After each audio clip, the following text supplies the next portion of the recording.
Madame Frédérique Vidal. Bonjour. Merci d'être avec nous ce matin. On va effectivement parler du plan que vous avez présenté hier avec le Premier ministre. Est-ce qu'on peut dire que l'accession à l'université ne sera plus tout à fait universelle? Est-ce qu'on peut résumer le plan de cette façon ou au contraire, vous trouvez que cette idée de sélection, il faut absolument la bannir du vocabulaire?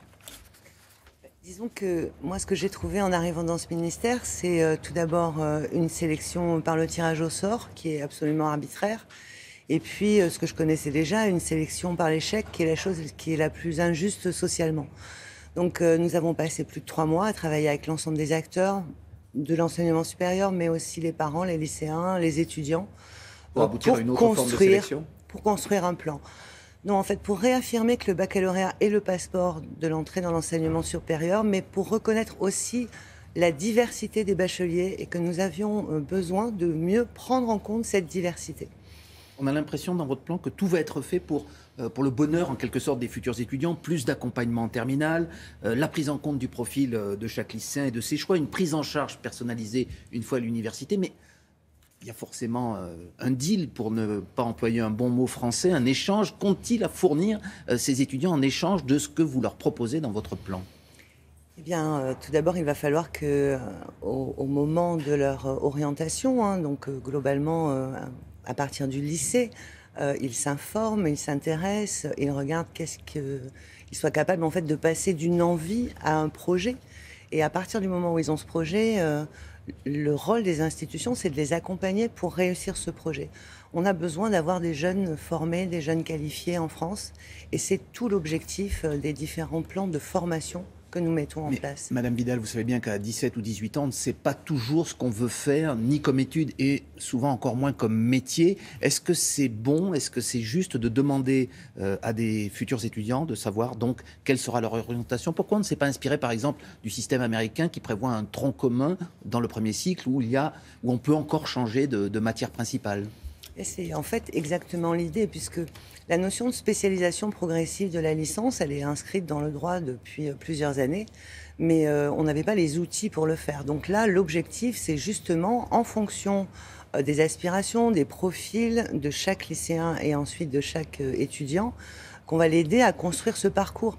Mais l'idée, c'est qu'on puisse avoir des premières années pluridisciplinaires, mais celui qui sait ce qu'il veut faire, il veut faire des maths, il fera des maths. Et puis celui qui ne sait pas encore, eh bien on peut lui proposer un parcours qui va être pluridisciplinaire, qui va lui donner le temps. Donc on pourra passer des maths à la sociologie en cours de cursus universitaire, justement? L'idée, c'est que justement, on soit en capacité d'associer des majeurs, des mineurs, et donc finalement de s'orienter durant le premier cycle, plutôt que d'être obligé de se réorienter en ayant échoué. Alors, votre plan prévoit par exemple qu'un deuxième professeur principal s'activera en quelque sorte pendant les classes de terminale. Mais est-ce que vous êtes assuré par exemple que les enseignants sont prêts à accomplir cette charge supplémentaire? 2 profs principales, ça veut dire 2 fois plus d'enseignants mobilisés? Alors évidemment, c'est un plan qui a été 2 co-construit. profs principaux, pardon. Oui, un plan qui a été co-construit avec l'Éducation nationale. Donc, bien sûr, les recteurs, les proviseurs, tous les personnels de l'Éducation nationale ont été prévenus. Donc, il y On aura a aucune écrit avec réticence de ce Jean-Michel côté-là. Blanquer.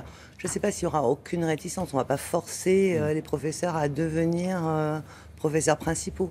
Mais je suis absolument persuadée que l'ensemble du corps enseignant souhaite la réussite des élèves et des étudiants. Alors, c'est un plan ambitieux que certains saluent, mais que d'autres contestent. Par exemple, l'un des syndicats de l'enseignement supérieur, le SNESUP, considère qu'il n'est pas assez financé.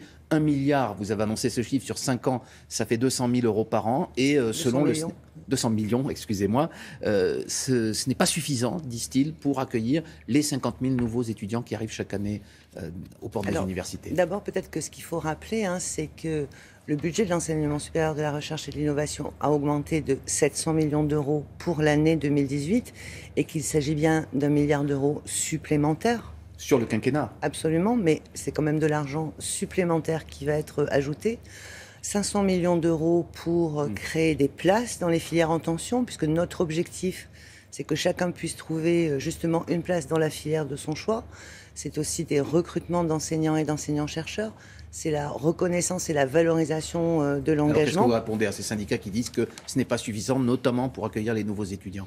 Ce que je leur réponds, c'est qu'il y a 2 solutions. Soit on ne fait rien, soit on fait quelque chose. Et nous, notre objectif, c'est de faire en sorte que les étudiants réussissent mieux dans l'enseignement supérieur, ne soient plus tirés au sort et ne soient plus en échec. Alors, les syndicats lycéens n'ont pas également tous compris ces réformes de façon aussi positive. Alors, il y en a un, certes, la FAGE qui l'approuve, d'autres, par exemple l'UNL et l'UNEF, parlent de sélection déguisée, dénoncent eux aussi un manque de moyens et annoncent une première journée d'action le 16 novembre. Vous êtes conscient qu'on a connu des mouvements lycéens pour... peut-être pas moins que ça, mais pour d'autres réformes, la loi de Vaquet ou le CPE, qui, elles aussi étaient censées améliorer les choses. Vous ne craignez pas? L'ensemble des acteurs ont été autour de la table cet été pendant 3 mois. Ça a été plus de 55 réunions. Donc ce plan, il a vraiment été construit. Y compris les représentants des lycéens? Bien sûr, les représentants des lycéens, y compris les représentants des parents d'élèves, les associations étudiantes. Donc tout le monde était autour de la table et tout a été co-construit. Alors évidemment... Vous entendez ces mots d'ordre aujourd'hui? Oui, moi une journée d'action pour le 16 novembre. Je comprends que peut-être qu'on a besoin de faire encore plus de pédagogie, mais moi ce que je remarque, c'est que les licences pluridisciplinaires, c'était une demande par exemple de l'UNEF et c'est quelque chose qui sera maintenant possible. Donc il y a aussi des choses qui ont été co-construites avec l'ensemble des syndicats conventionnés. Mais vous n'avez pas peur que cette affaire se déporte un petit peu sur le terrain politique? Par exemple, la France insoumise ne s'en cache pas. Ces militants vont aller voir les jeunes pour les mobiliser contre votre réforme. Est-ce que vous allez en faire de même avec les jeunes macronistes, par exemple, pour défendre votre plan? Alors, ils sont déjà allés voir les jeunes, hein, je vous rassure. La France Insoumise n'a pas attendu la sortie du plan pour aller dans les universités, notamment parler aux jeunes. Tout le monde a le droit de parler aux jeunes. Moi, ce que je crois, c'est que un jeune aujourd'hui préférera probablement le plan que je lui propose, qui va mieux l'accompagner, mieux l'aider à réussir, que être tiré au sort comme l'année dernière. Enfin, en tout cas, moi, je n'ai pas rencontré une seule personne qui m'ait dit qu'elle avait envie d'être tirée au sort. Et s'il y a une forte contestation, Madame Vidal, est-ce que la réforme se fera coûte que coûte? La réforme se fera parce que nous sommes convaincus que c'est une réforme qui est équilibrée, qui est juste. Et nous sommes convaincus aussi que nous avons besoin que nos jeunes soient formés et qualifiés. Et donc, nous allons tout faire pour ça. Merci beaucoup, Merci Frédérique à vous. Vidal. C'est à vous, Thierry, et très bonne journée.